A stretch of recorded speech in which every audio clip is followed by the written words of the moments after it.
এবারের আইপিএলে মোস্তাফিজুর রহমান অসাধারণ বোলিং করে যাচ্ছেন। এ পর্যন্ত মোস্তাফিজুর রহমান যতগুলো ম্যাচ খেলেছে প্রত্যেকটি ম্যাচে মোস্তাফিজুর রহমান উইকেটে দেখা পেয়েছেন। টোটাল 9 উইকেট নিয়ে মোস্তাফিজুর রহমান সবার শীর্ষে অবস্থান করতেছে। তাছাড়া পার্পেল ক্যাপটিও কিন্তু মোস্তাফিজুর রহমানের মাথায় রয়েছে।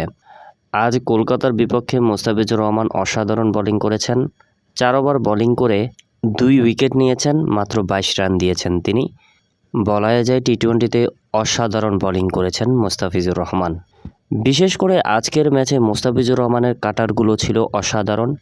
তার কাটার বোলিং দেখে কিন্তু দর্শকরা কিন্তু তাকে সাধুবাদ জানিয়েছেন।